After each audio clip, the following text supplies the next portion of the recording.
আসসালামু আলাইকুম, নাদিম বলছিলাম সাউথ কোরিয়া থেকে। তো আজকে হচ্ছে সাউথ কোরিয়াতে আপনার স্টুডেন্ট ভিসা নিয়ে যত কথা আর কি সবগুলো ডিটেলস আপনাদেরকে এক্সপ্লেন করার ট্রাই করব।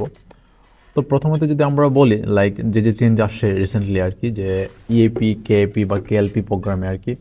তো এই তিনটা প্রোগ্রামে কিন্তু আপনারা কিন্তু সোল সহ বা বুসান বা হচ্ছে আপনার ডেজন, এই প্রোগ্রামে কিন্তু আপনারা অনেকগুলো ইউনিভার্সিটি পেয়ে থাকবেন।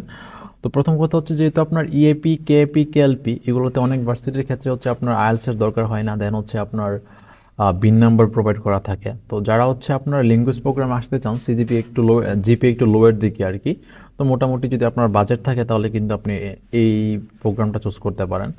দেন হচ্ছে আপনার পলিটেকনিক কোটা আর কি। তো সাউথ কোরিয়াতে কিন্তু আপনার 2026 সেপ্টেম্বর ইনটেক থেকে কিন্তু আপনার অফিসিয়ালি কিন্তু পলিটেকনিক কোটায় কিন্তু স্টুডেন্ট হায়ার করা শুরু হয়ে গেছে অলরেডি। যেমন উলসান কলেজ অলরেডি হচ্ছে তাদের যে অ্যানাউন্সমেন্ট সেটা কিন্তু পাবলিক করে দিছে। তো 2 বছরের এখানকার যে পলিটেকনিক কোর্স, ওইখানে কিন্তু আপনি কম্পিউটার সায়েন্স বলেন বা মেকানিক্যাল ইঞ্জিনিয়ারিং সহ কিন্তু অনেকগুলো ডিপার্টমেন্ট পেয়ে যাইতেছেন আর কি।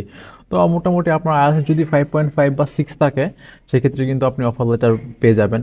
তো এখানে যেহেতু আপনার বিন প্রোভাইড করা থাকে ভিসা ইস্যুয়েন্স নাম্বার, তার মানে কিন্তু আপনার ভিসা পাওয়ার পসিবিলিটিস খুবই হাই আর কি। দেন হচ্ছে আপনার মেট্রোপলিটন ভিসা।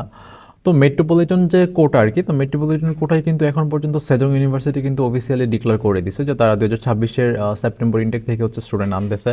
তো আপনার যদি আইএলটিএস স্কোর 6.5 থাকে আর হচ্ছে যদি মোটামুটি ফান্ডস ভালো থাকে তাহলে কিন্তু আপনি সেজংয়ে অ্যাপ্লাই করতে পারেন। অ্যান্ড একটা ব্যাপার হচ্ছে কি, আপনার সেজং ইউনিভার্সিটি কিন্তু একবার সোলের সেন্ট্রালে আর কি, আই মিন পুরো কোরিয়ার যে সেন্ট্রালে আর কি, অ্যান্ড টপ 10 মানে টপ যে 10 ইউনিভার্সিটি ওইটার ভিতরে একটা। তো আপনার কাছে যদি মোটামুটি ওইরকম কোয়ালিফিকেশন থাকে, আপনি যদি কোয়ালিফাইড হন, তাহলে আমি বলবো যে আপনি এই সুযোগটা হাতছাড়া করবেন না আর কি। দেন হচ্ছে আপনার রিজিওনাল কোটা। তো অনেকের হচ্ছে আইএলটিএস 5.5 থাকে বা 5 থাকে বা হচ্ছে অনেকের 6ও থাকে।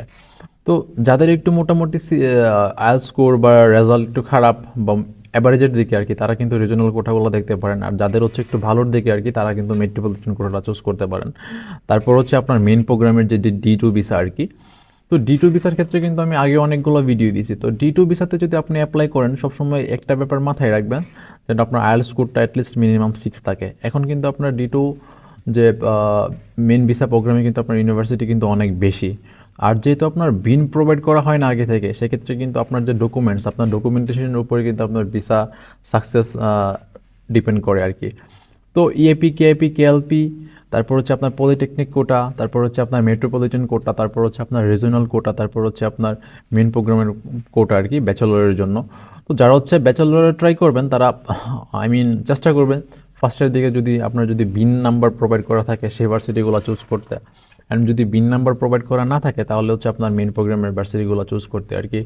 তো ধন্যবাদ। যদি এই ব্যাপারে আপনাদের কোনো ইনফরমেশন লাগে আমাকে ডিএম করতে পারেন।